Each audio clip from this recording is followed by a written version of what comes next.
Today's session might take you by surprise. It's about something we often overlook when talking about personal growth: the role of belief and hope. Don't worry, we're not here to debate religion, but to explore how the human spirit has always sought hope and meaning, and why that matters. You are just one person among nearly 8 billion alive today.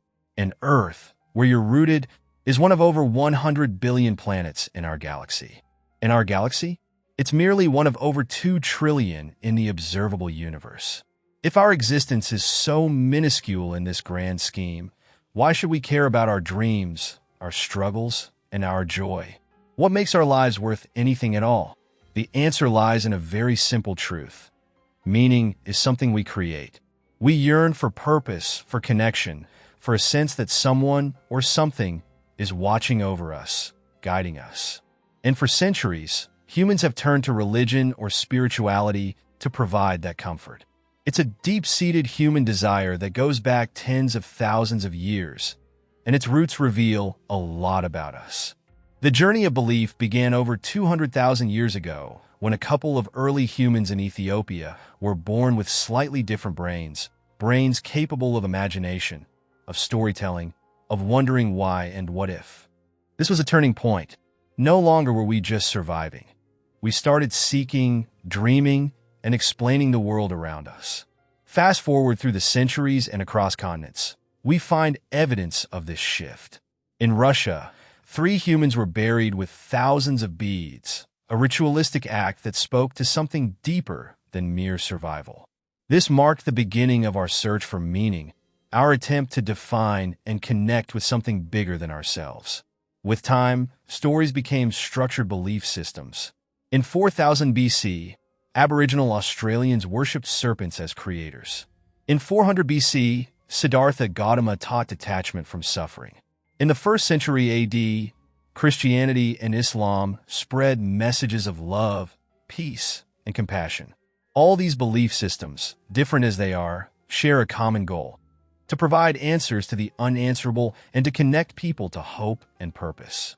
Even today, when traditional religious beliefs might feel outdated or irrelevant to some, the need for hope remains universal. That's because hope isn't just an abstract concept, it's a survival tool. When life gets hard, when pain feels overwhelming, hope is the light that pulls us through. It whispers that there's more than what we see now, that our struggles are not in vain, and that peace can be found on the other side of hardship. But what if we're not religious? What if we've rejected those traditional structures? Does that mean we're without hope? Absolutely not. Hope is fluid. It evolves. It's no longer just tied to religious beliefs. It's tied to us, to the way we choose to live, to how we decide to show up for each other. The truth is, science and logic don't necessarily make us feel good. They reveal the mechanics of our world, but they don't always soothe our hearts. So, we turn to different forms of hope, whether that's through acts of kindness, building community, or simply believing in the goodness of humanity. It's no longer about being a tiny part of something incomprehensible. It's about being a meaningful part of something greater. And that's why, despite everything, hope will always have a place in our lives. Our minds might struggle to accept our insignificance in the universe, but our hearts know the truth. Hope isn't about grandeur. It's about resilience. It's about believing that there's something to strive for, someone to love, a purpose to fulfill. So today's reminder is this: even in the hardest times, hope is right beside you, waiting to be noticed.